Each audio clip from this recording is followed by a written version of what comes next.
Salve fratres, te iterum videre, Patris allegro, veritas liberabit vos. Masih dalam bulan Oktober, yang adalah bulan The Battle of Lepanto, perang yang menyelamatkan kekristenan seluruh dunia. Mari kita bahas tentang 8 pengaruh reformasi Protestan yang terhadapnya banyak orang lebih suka diam. Ya. Apa alasannya? Kita melihat bagaimana sesuatu ajaran itu menghasilkan buah. Jadi bagaimana kita bisa menilai sebuah ajaran dari buah-buah yang dihasilkannya. Atas dasar itulah saya mengajak kita untuk membahas apa yang saya temukan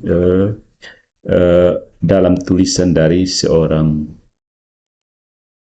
apologet yang bernama Paweł Lisicki, seorang Polandia yang melihat gejala-gejala reformasi Lutheran. Sesudah reformasi itu apa saja yang terjadi, dan dari situ kita bisa periksa buahnya apa sih, ya. Jadi mari kita mulai, ya. Bulan Oktober ini sekaligus adalah bulan peringatan reformasi Luther, kalau tidak salah 31 Oktober, ya. Sayangnya diskusi ekumenes yang kebanyakan online ini hanya berfokus pada persatuan terlepas dari perbedaan, atau akan pergi ke arah lain dan benar-benar melihat masalah, tetapi hanya masalah dogmatis, soal terjemahan tafsiran Alkitab maksudnya. Ya, hanya segelintir orang yang berbicara tentang fakta sejarah yang memungkinkan kita untuk mengenal dari buahnya. Jadi Paweł Lisicki telah membuat sebuah studi kecil yang akan mengilustrasikan buah-buah ini dan menjawab pertanyaan, mengapa reformasi hanyalah tragedi sejarah? Tidak hanya untuk gereja, tapi untuk kemanusiaan universal. Jadi ya, bukan saja tragedi sejarah untuk gereja Katolik, tapi tragedi sejarah untuk kemanusiaan seluruh muka bumi.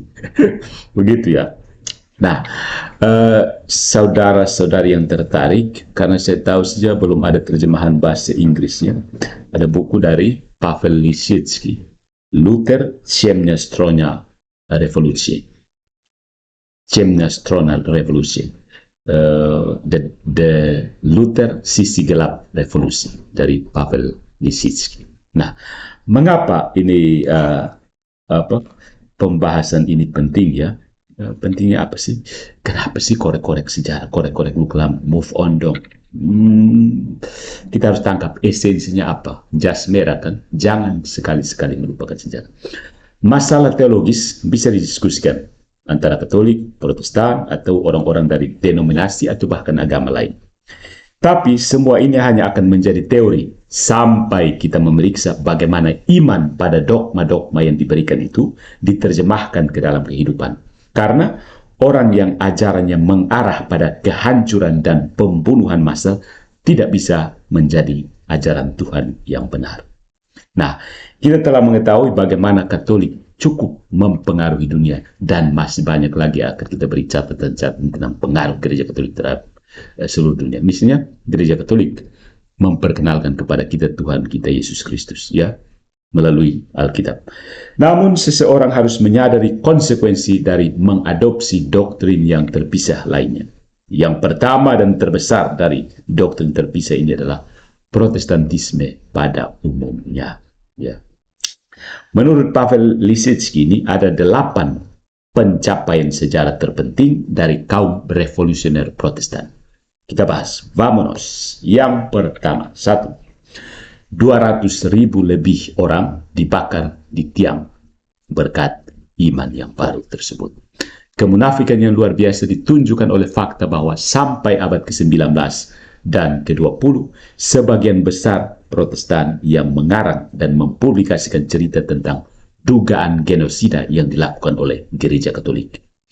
Kita belajar dari mereka bahwa inkuisisi membakar 50 juta orang, meskipun ini akan menjadi 30-40 kali jumlah, menurut Paweł ini jumlah orang Polandia pada waktu itu, dan 8-10 kali jumlah orang Inggris pada waktu itu.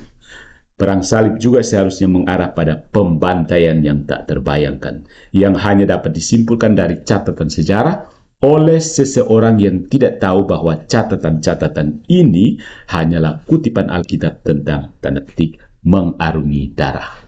Ya. Ini kutipan dari Stephen Weidenkopf yang menulis catatan tentang The Crusades. Ya. Nah, penemuan-penemuan ini dan juga penemuan lainnya telah lama dibantah oleh para sejarawan. Ya. Berbeda dengan efek dari praktik inkuisisi Protestan. Inkuisisi Protestan. Ya, ada juga ya inkuisisi Protestan. Jangan pikir inkuisisi langsung larinya ke Katolik. Bahkan jika kita mengabaikan pogrom dan penjarahan yang meluas lebih lanjut, ya, nanti kita lihat, menyentuh subjek atau kasus tentang inkuisisi Protestan terhadap umat Katolik dan Yahudi akan memberi kita gambaran yang mengerikan. Sampai kata mengerikan saya tidak bisa sebut ya, tentang agama baru ini. Ya.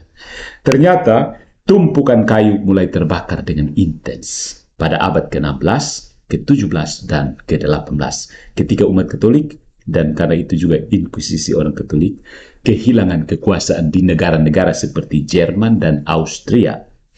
Perlu diketahui posisi seorang spesialis dalam hal ini, sosiosibernetika dan peneliti sejarah sistem kontrol sosial yang bernama J. Kosetsky. Dia menulis seperti ini.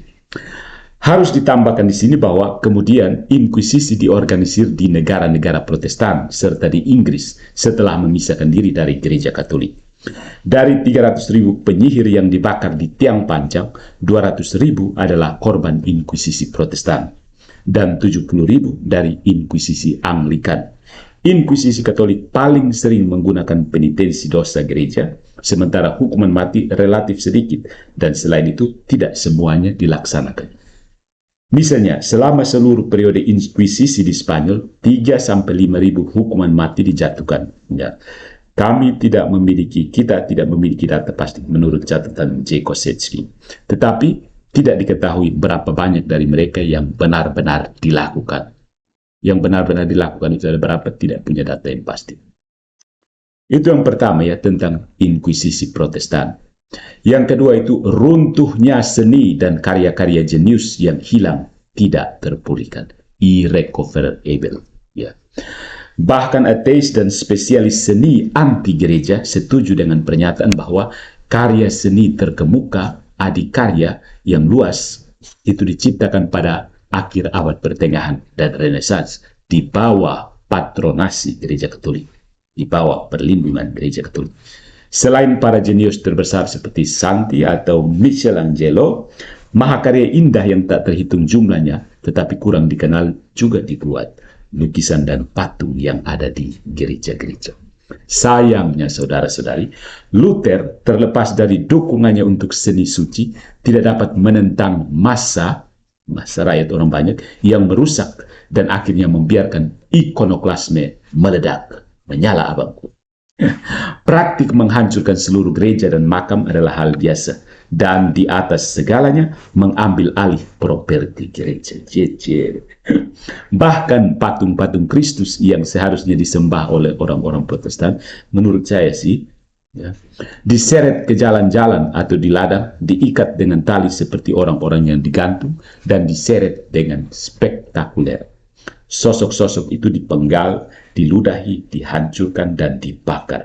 Bahkan salib tidak bertahan, karena banyak dari mereka, salib-salib ini berfungsi sebagai pembajakan dalam tanda petik pertunjukan, show, untuk menunjukkan penghinaan terhadap apa yang mereka sebut penyembahan berhala dari umat Katolik. Ya. Runtuhnya seni, kolapsnya art ini yang disebabkan oleh reformasi atas nama fragmen kitab keluaran yang disalahpahami, camkan, adalah kehilangan yang tidak dapat diperbaiki bagi seluruh dunia. Bukan hanya dunia Katolik dan tentu saja dunia seni seperti itu. Ya, ya, kesenian, art, high art. Ya. Poin yang ketiga itu kematian semua imam, atau versi Protestan tentang cinta sesama. Ya.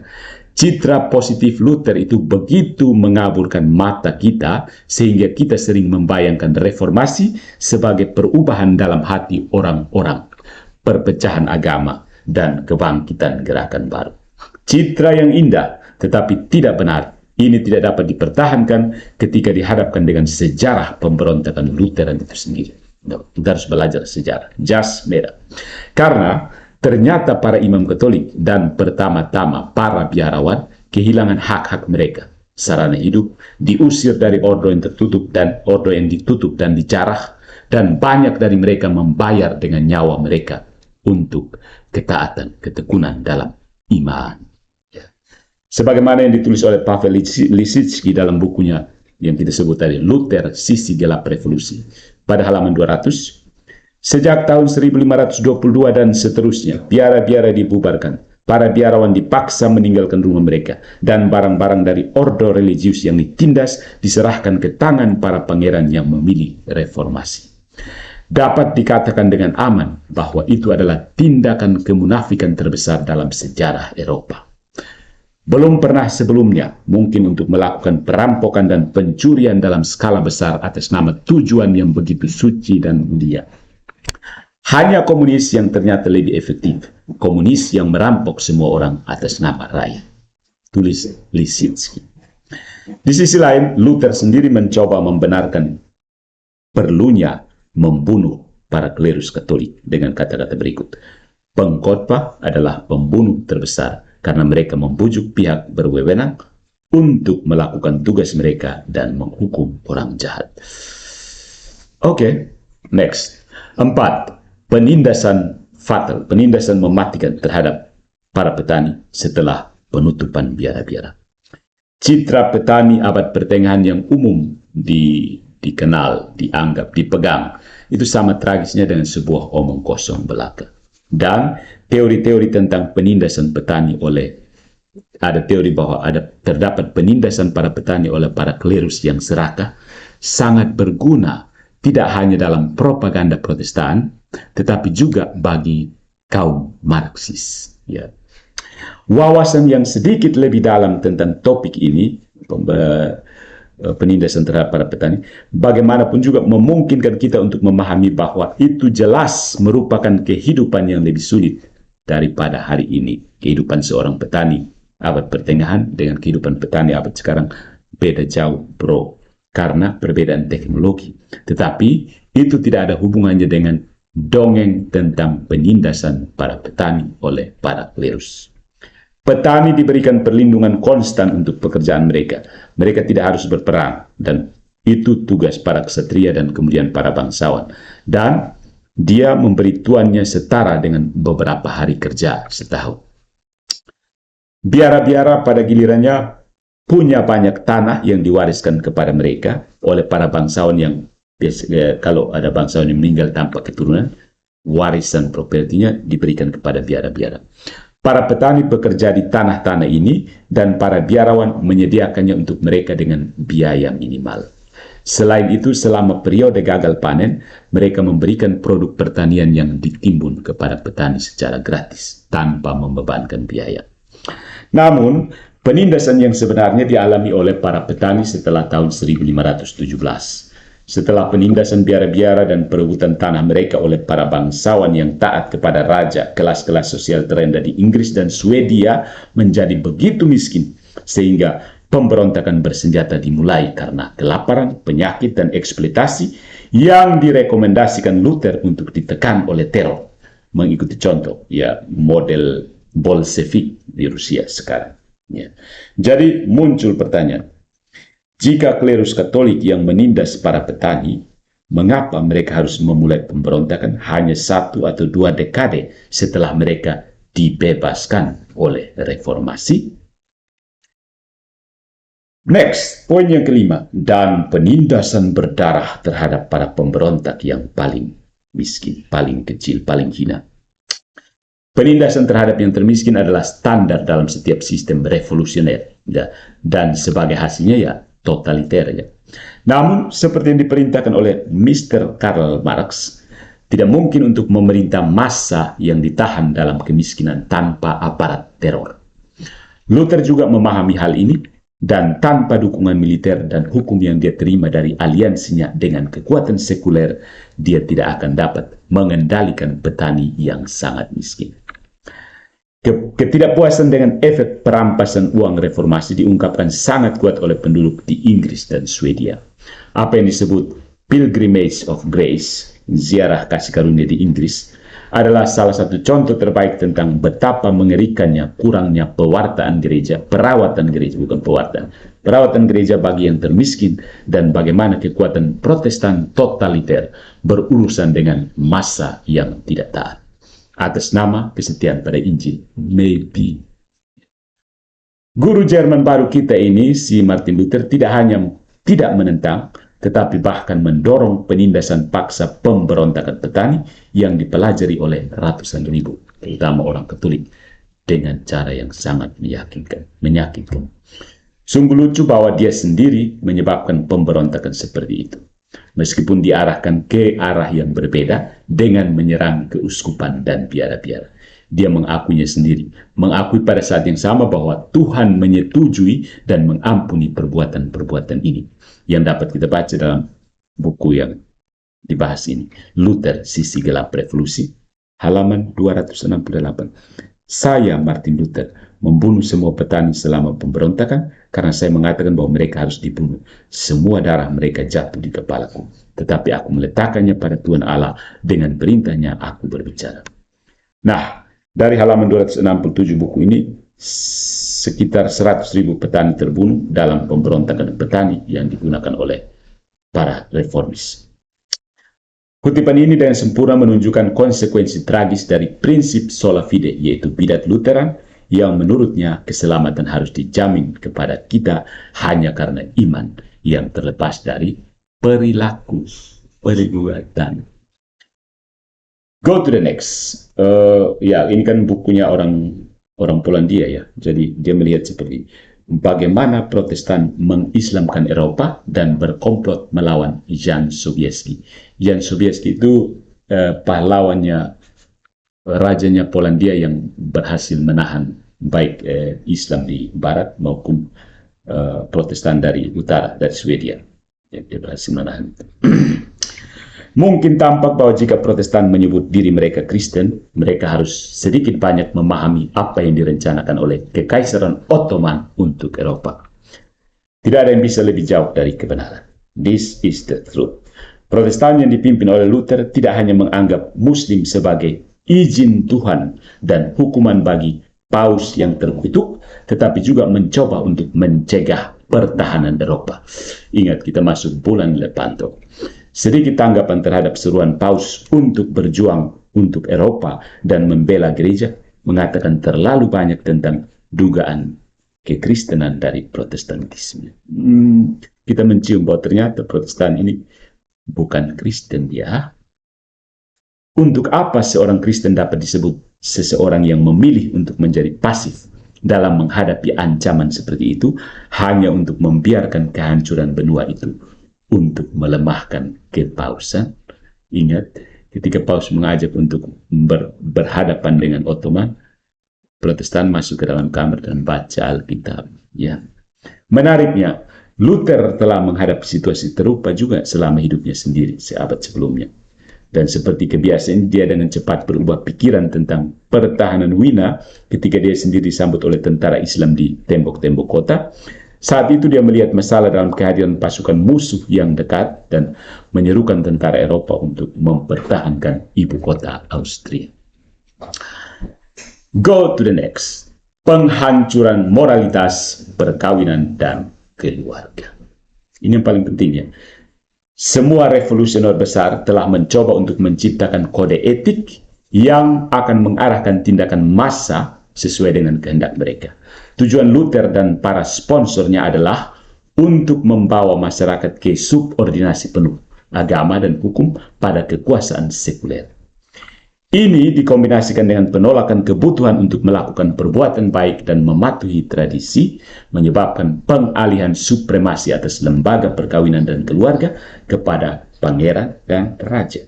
Ya, kita akan lihat kasus pertama dari jenis ini adalah perceraian dan perkawinan kembali di puncak tangga sosial, yaitu di puncak hierarki sosial, bukan hierarki ya, status sosial. Philip von Hessen memperoleh persetujuan dari para reformis untuk perkawinan bigaminya. Menikah 2 kali, menikah 2 orang.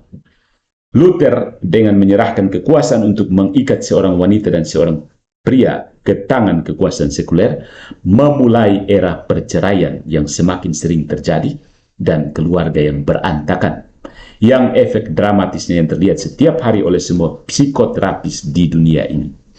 Namun pada saat itu wanita dan anak-anaklah yang merasakannya paling buruk, yang dibiarkan sendiri, kelaparan dan meninggal karena tidak dapat menghidupi diri mereka sendiri. Tol kematian Luther tidak berhenti pada saat kematiannya. Dan yang ke-8, dampak paling buruk dari reformasi menurut saya setelah melihat buku ini adalah pintu yang terbuka lebar untuk ideologi paling fatal dalam sejarah dunia. Fatal ideologis. Ya, ada kata-kata yang tepat dari Paweł Lisicki yang dalam Luther Sisi Gelap Revolusi ini di halaman 217. Taktik Marxis yang pada tingkat yang lebih besar atau lebih kecil menginspirasi semua revolusi selalu bergerak dalam proses 2 langkah. 2 langkah maju, 1 langkah mundur. Ya. Dengan ini, revolusi berkembang secara bertahap tetapi tidak terhindarkan, menggunakan kenaifan lawan untuk menenangkan kewaspadaan mereka. Kata Pastor Gleise. Dalam pengertian ini, revolusi Luther adalah model bagi orang-orang yang datang kemudian. Orang-orang yang datang kemudian ini mengulangi saja ritmenya. Ya. Sulit untuk tidak setuju dengan pernyataan ini kalau kita membandingkan praktik propaganda dan teror yang digunakan oleh Lutheran dan revolusioner Prancis, revolusi Prancis ingat, atau revolusi Bolshevik di Rusia yang akan datang kemudian. Jadi 3 revolusi besar ini poinnya hanya 2. Penolakan otoritas dan perjuangan kesetaraan. Ya. Dalam buku yang sama pada halaman 199, Lisicki mencatat kesamaan lengkap mereka, revolusi Protestan, revolusi Prancis, dan revolusi Bolshevik. Kampanye propaganda melawan ordo religius dimulai dengan sungguh-sungguh pada tahun 1522. Sungguh mengejutkan betapa banyak argumen yang muncul dalam tulisan-tulisan Luther pada waktu itu yang hidup dalam pamflet anti-gereja Renaissance pada abad ke-18 atau artikel-artikel Freemason dan liberal pada abad ke-19.